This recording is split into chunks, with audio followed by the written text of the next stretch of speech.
Welcome to No Rules to Live By, where we weigh the rules we adopt and shed to live a fulfilled and balanced life.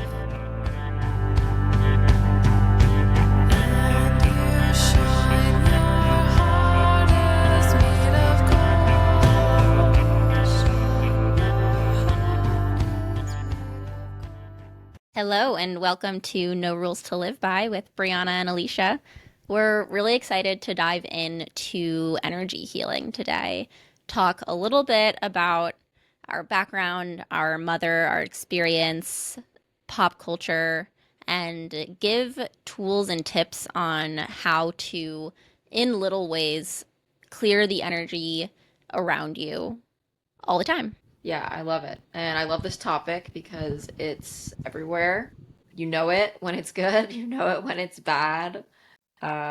It's almost like a sixth sense we have as humans. And it's something that Brianna and I have been talking about and we're taught from a young age. Our mom is very into healing. She's a Reiki master.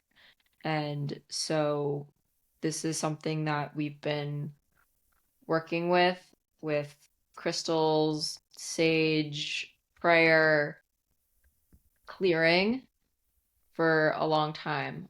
So we'd love to share some of the things that have worked for us and talk through it. Yeah, what you were just saying about crystals reminded me of a time where when I first moved to San Francisco many years ago, I had some of my colleagues over, and then we did an office Secret Santa, and someone asked, "Oh, what is Brianna like? What is a good Secret Santa gift to get her?" And the only thing that was their takeaway was, "Oh, Brianna loves crystals. There are crystals all over her house." And what's funny is until someone was, nicely teasing me about how many crystals I had everywhere, I had no idea that I was a crystal girly. That's not something I identified with. I just thought that that was something that everyone did because that's how I grew up. Yeah, me too, actually. I definitely was the office crystal girly because I would bring them to work for like good luck with deals. And I remember, like you said, I thought everybody was really into crystals. I actually, when my first friend from college got married, I thought it would be like so thoughtful to bring her a rose quartz crystal and a candle, and I to her bridal shower. That was like my gift. And I didn't realize the shape exactly of the crystal that I had gotten her, but I guess it was kind of Slightly phallic. cylindrical and long. Yeah, it was a bit phallic, which I did not realize at all. And it was the joke of this luncheon was how I brought her like a crystal dildo essentially. So yeah, so much for bringing her like the rose quartz and nobody really got it but me. So yeah. Yeah, it's in that sense it was ahead of the trend. We were talking about the Wall Street Journal article that obviously really excited our mother, who is a Reiki master and has been going to people's house and doing clearings as well as doing hands-on body work for a long, long time now. And there's this new trend of energy healers to come and cleanse your home, and it was turned into a bunch of memes. It was really a funny moment to see people kind of make a joke out of energy healing, but it's also really real. As Alicia was saying before, when you walk into a place, you can feel the vibe. Vibes are the frequency, the energy. You can feel it when you walk into a space for the first time. You can feel it the first time you meet somebody. You can sense how you feel when you leave a place or a person, and whether or not it resonates with you, or whether or not something seemed off, whether some energy felt attached to the situation in some way that made you feel uneasy. Yeah, 100%. And the other way around, like you know when you meet someone that is just the best. And you just want to hang out with that person as much as possible because they have such good energy. And it's contagious, whether it's positive or negative. I'll be in like a fine mood and someone will call me with like a hilarious story and something they're really excited about and an accomplishment, and you leave that conversation and you're like just so joyous versus someone calls you with bad news or is just being a general bummer, and that's contagious too. um so it really is, it's all vibration, and you want to just try and bring the highest vibration you can to any interaction because it's going to rub off on, whoever you're communicating with. Yes, and that's something that is important in that it is in both people and experiences, but it is also like the energy that somebody holds and carries can also be left in places.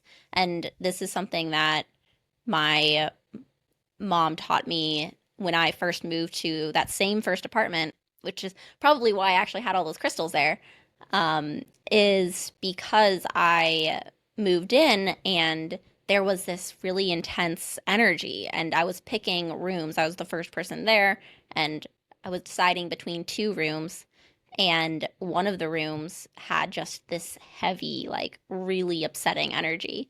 And so I picked the other room, obviously.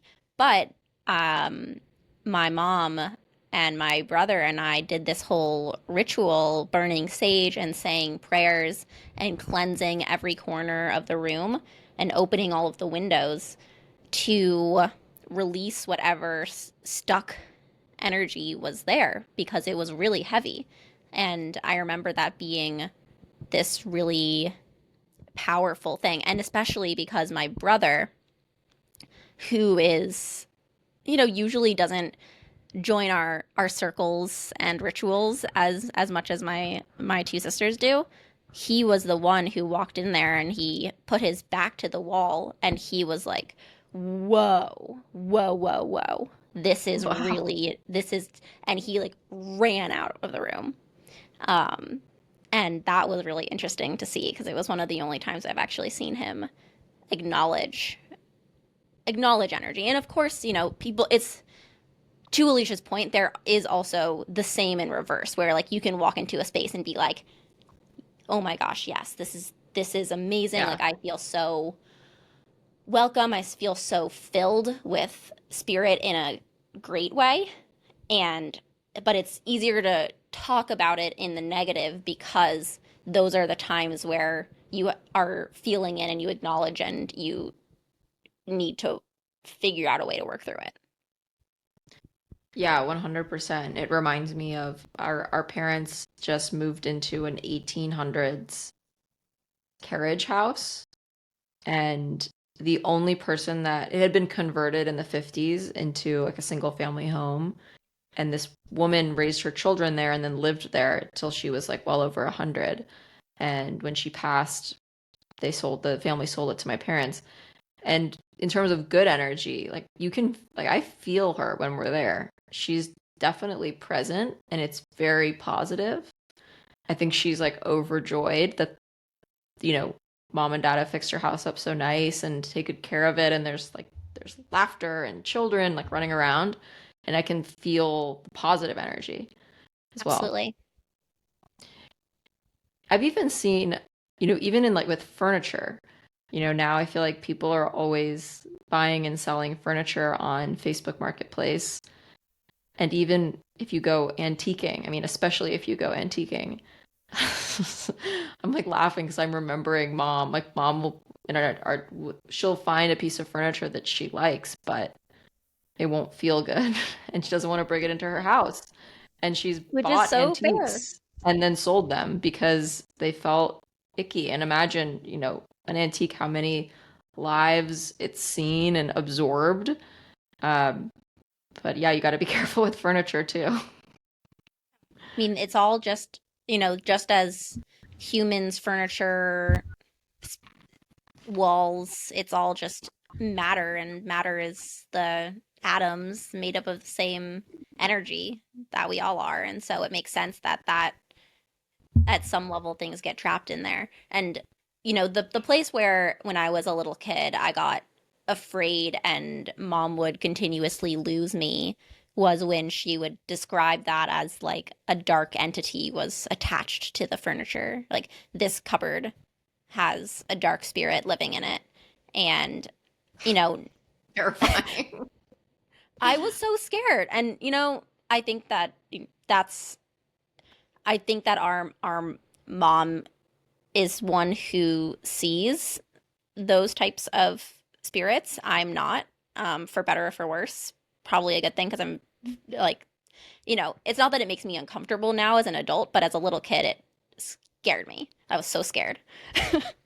Yeah, well, you also have to remember, like, not only were you much younger, but also people didn't talk about that kind of stuff at that time.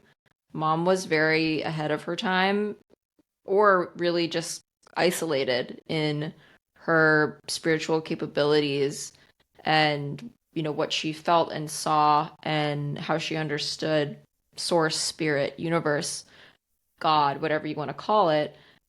Now it's cool. People joke about how they're woo woo and their manifestations. It's like cool in pop culture to do that, which I think is amazing.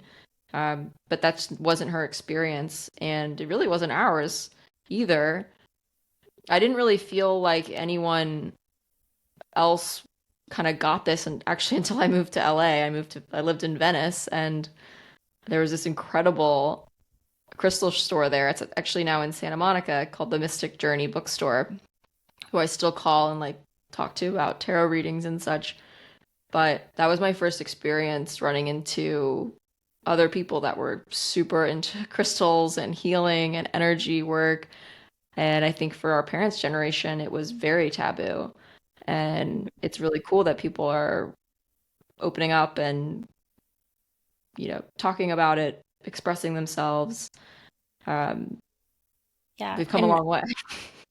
I think especially mom, what some of my teachers now in adulthood refer to as the witch wound had this feeling like she wanted to share her work in this way, but also was very scared to be seen as somebody doing something that was really taboo, and didn't want to be shut down or burned at the stake.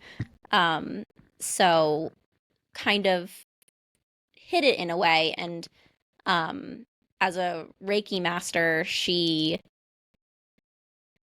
hasn't really taught anybody, and so we've been challenging her to teach. So Alicia and I are going to take Reiki 1 with her, and I'm really excited to do that.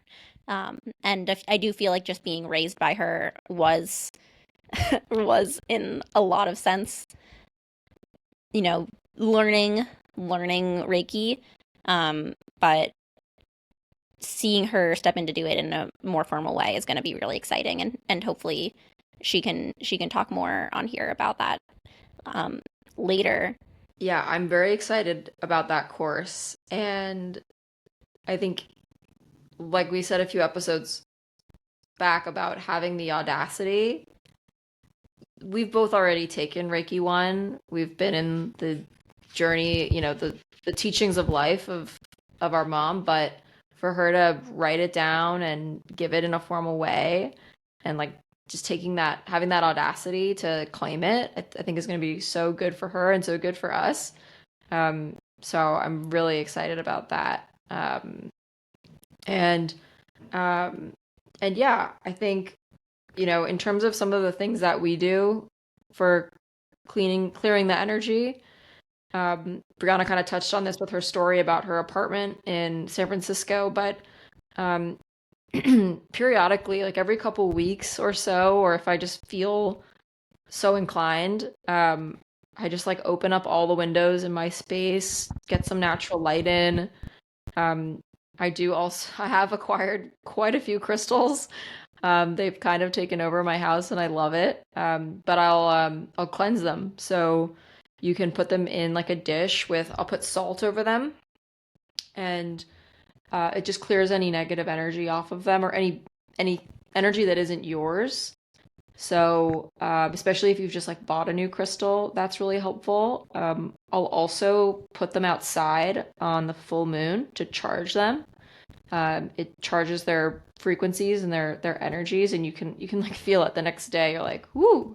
It's got like a little spark. And then yeah, like burning sage incense with the windows open, just kind of like waft waft it out of there. Um, I think can be really helpful, especially if you're just kind of feeling in a funk, you're kind of cooped up or anything, feeling like a little bit like stuck and sticky. That really just helps clear like a physical space. Yeah, and I think beyond just the practice of doing the saging, but also it's important to do the practice with an intention. So it can be a mantra or a prayer that you are doing while you're walking around with the sage and, you know, trying to get it into as many of the nooks and crannies of your home as possible to move the stagnant energy. Alicia, what are some of your favorite crystals and why? What are the ones that, if I have never walked into a crystal shop or ever held one, what would I start with? That's a really good question, and I promise I didn't plan for this, but I do have it right here. This is, which is hilarious. So this is a clear quartz, and it's your all-purpose crystal. It does everything. You can, it's just very positive and multi-dimensional dynamic. So this is my favorite, and this is what I would recommend because you can't go wrong. It's just Mhm. a clear, I have this clear one, you got me. quartz. Oh, nice. And then Yeah, this is. this is another favorite. Yeah, I have one of those around here too. Where is it? This is like selenite, right? Is that what it's called? Yeah, so selenite is a crystal cleanser. So you can put that near other crystals and it'll help like clear their energy and bring positive vibes.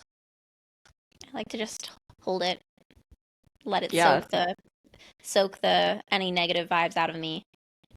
yeah, selenite is great. Yeah, those would be like my first two. Honestly, I'm not one of those people that like reads all the like I have the crystal books. I don't like read them that in depth. I really just use my intuition. It'll guide you to what you need. So if you're in a crystal shop, you can like look at like the meanings and pick one that feels like top of mind to whatever you're experiencing, or you can just let your body kind of guide you to what feels good. Um, Amethyst is also really nice. Rose quartz is like the crystal of love, um, which I got Brianna when I asked her to be a bridesmaid. She's holding that up. Um, so rose quartz is also really nice as well, but there's so many. Obsidian is really nice which is like the black um, crystal. That's really nice for protecting. So I have a bunch of those. Like I get like little ones and I put them in the corners of my home to like block out any negativity from coming in. Um, so yeah, those are my basics. And I think that beyond what each crystal does, there is a level of intention and allowing and connection to the earth that, whether or not you're into crystals or not, having something that is of the earth and that you are connecting with in an intentional way undoubtedly has some sort of impact. So if you are just like if you are grounding and you're placing your hands on the earth and you're trying to just connect with the vibration, it's not quite the same, but it's a way where if you're inside, you can hold a part of the earth and connect to that vibration of unconditional love and that frequency that is, scientifically proven in studies changes and heals your body. Yeah, 100%. I'm laughing when you said grounded because I'm remembering when I used to live in the Lower East Side and I decided that I wanted to have like a garden. I wanted like some plant, like a plant. I wanted like one of those like little basils from like the grocery store. So I went on Amazon and I ordered what I thought was a small bag of dirt. Turns out I ordered the like 20-pound bag of dirt was sent to my apartment in the Lower East Side in the middle of winter. So I literally had this huge bag of dirt under my bed, and it was very grounding, literally. Um, but where I learned about the obsidian was living in that apartment. I was on top of a subway station that there was just like a lot of characters down there, and like my neighbor next door like passed away in what was um kind of like not he wasn't like in good health. And anyways, I got this reading and the woman told me that I had like all these funky energies around my space that were coming into my apartment because of the subway station and druggies and this death next door. And so that's where she recommended this, and I've been doing it ever since. And it really worked. So yeah. Um, That's awesome. And just to clarify, that's like a psychic reading because there's also all types of readings, and you're also really very good at tarot readings, and that's a I wouldn't completely say it was different a thing. psychic reading. It was a clairvoyant, which is someone who Okay. can like connect with or like a medium, like someone who can connect with like the other side and with spirit. I feel like psychic, people say psychic, but like that's like if you can read minds. I don't know if that necessarily is Oh like yeah. spiritual. Whereas Yeah. like a clairvoyant, like clairing is being like is speaking with angels and No, spirits and you're things of you're that right. nature. You're right. That's the correct term to use. But yeah, some people do use tarot as some people are clairvoyant, meaning they can communicate, but they use tarot as a tool to do so. So they're like hearing messages and they're being guided with the cards. And then some just practice tarot where maybe they haven't fully like realized their gift or they're learning it, and they're able to use the tarot too to guide them. Um, which I do dabble in. Yeah, I have the Kim Kranz's deck, original deck. What is it called again? The Unknown, the Wild Unknown, which I love. I mean, there's so many decks out there, but that was like the first one I got and I learned on, and it's so beautiful. And yeah, you don't have to be like a super spiritual person to experiment with tarot. Like it's something you can just do on your own. And similar to my approach with the crystals, it's all really intuitive. Like you can kind of shuffle the deck and you could pull one card and you can, set an intention on like, what do I need to know today? Or what do I need to know about this situation? What do I need to know about, my future? You can kind of ask it in whatever way you want, but those are some of the ways I do. And you could pull one card, you could pull three, you could pull five, you can kind of just do what feels right. And, um, you'll know like when you pull a certain card and you read the description, like the first thing you think of, you're like, oh, okay, this is what it's talking about. You'll start to kind of get some guidance that hopefully, can help you kind of get insight into a situation. But like Brianna said, it's really important to set clear intentions and to go into it with an open, positive heart that you're asking for questions for like the highest good. Absolutely. That's on, protecting and clearing energy if you're working with um trying to connect with that type of insights coming to you. You want to make sure that you are, the way that's easiest to talk about this is like the light and the dark, and you want to continuously ask to stay in the light. That's something that our mom always taught us, is that, even in saging, like the basic thing that she would say is like, please, like, protect this home with love and light, and just tapping into that frequency of unconditional love as much as possible, so that you are at a frequency that's something, because even if you are upset and you're doing it, just asking for protection and is the intention is everything. Yeah, 100%. I'll even find that if I try to do tarot, or when I'm not in a good frame of mind, if I'm like feeling really emotional about something, it doesn't really work. And in terms of going into it with light, I think you just have to do it respectfully and with love.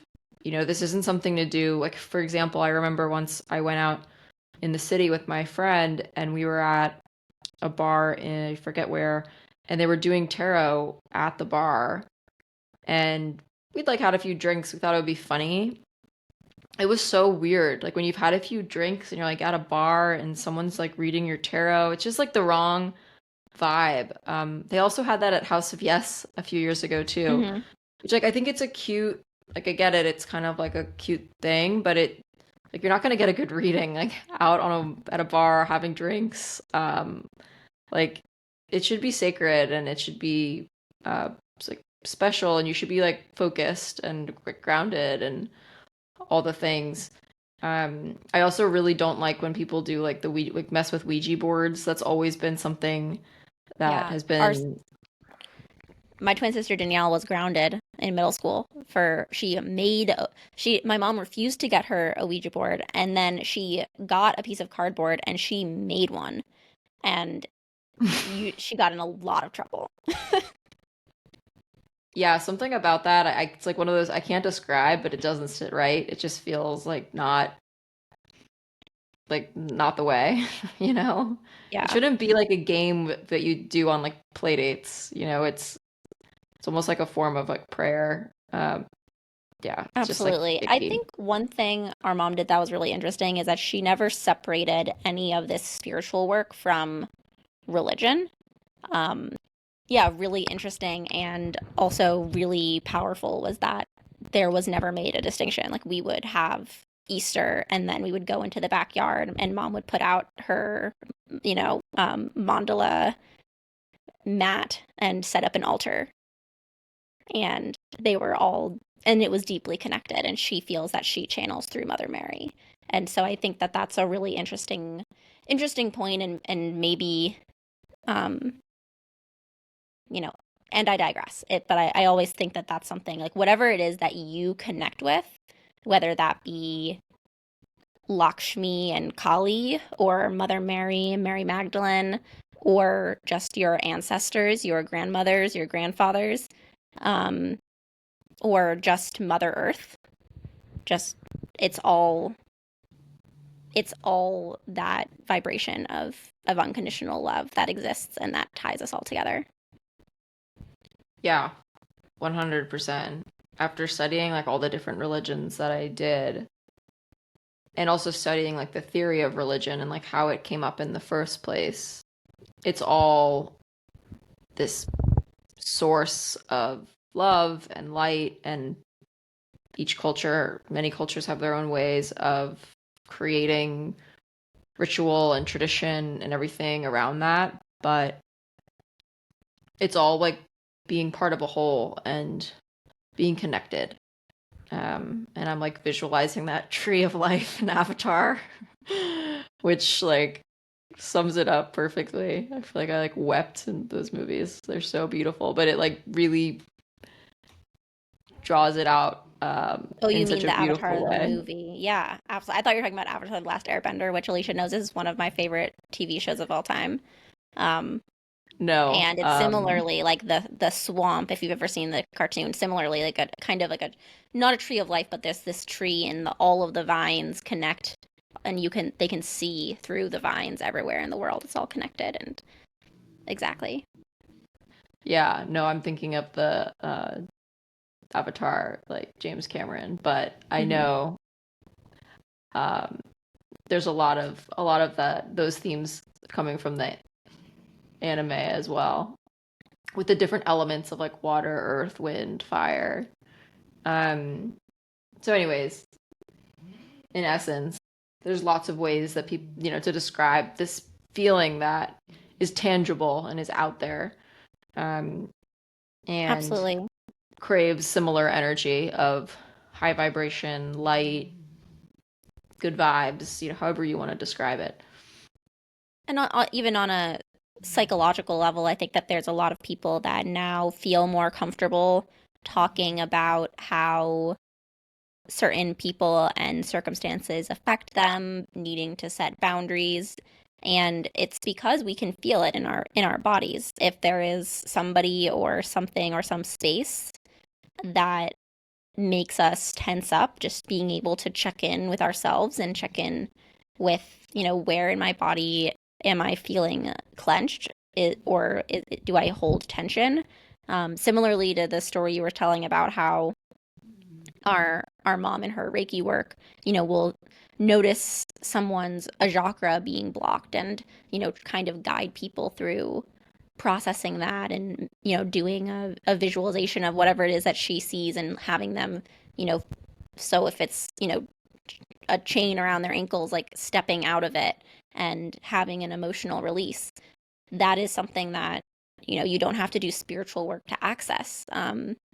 You can, you know, kind of like physically shake, move your body, let yourself cry and express. And this you know, brings in a lot of the work that I've done through somatic therapy and in different ways of learning how to process emotions on one level, but then on another level, like if I'm out with somebody and I start to notice myself um just feel off, I can check in and ask myself like, okay, like I'm noticing this. And it's all just a matter of noticing with people, noticing in places, noticing apartment hunting. When I moved into this apartment, I did go apartment hunting and there was one that was slightly more affordable, but the energy was really off, and so I didn't choose it. Yeah. And I think it's so important to protect your energy. And a few a few ways is really to like imagine yourself as like you kind of have this circle of light like all around you, and um that could be physical, but it can also be emotional. I know for me personally, it can be hard when I have a friend or a family member that's going through a hard time. I love them so much and I want to be like up I want to be going through a hard time with them, because I love them so much. And so something I've really had to learn as I've gotten older is that I can be upset for them and I can support them like through their hard time, but I can't like be depressed like with them because that's not going to do anybody any good. So like not carrying the hard like any hardships of anybody else, like owning your own and um keeping your vibration high like for the good of others um has been like a life journey of mine because I tend to absorb other people's emotions. Yeah, and the paradox is that it's really easy to let situations affect you, let people affect you and carry it and then not feel your emotions and get depressed. And it's the if you actually feel the emotion, if you actually let yourself, if I hear something sad, and I'll let myself cry about it and pray with compassion and then move on, rather than if I internalize it and then I'm carrying that around with me for potentially my entire life. Yeah. sometimes we don't listen to our intuition, but it's always there and it'll always guide you. And you're not crazy. If you feel something feels off, um, your body's trying to tell you something. So, listen. Yeah, and I used to get really angry when I would hear people say like live, laugh, love, and I'm all like love and light. And while it's really important to not spiritually bypass, it is exactly as you said, listening to your intuition and acknowledging what feels good and what feels bad because it is trying to guide you. All right. Thank you everyone for joining us. And we'll see you next time. Thank you for taking the time to listen to this episode. If you enjoyed it, please leave us a review, follow us, or share it with a friend. Have a great day, and remember, you make the rules.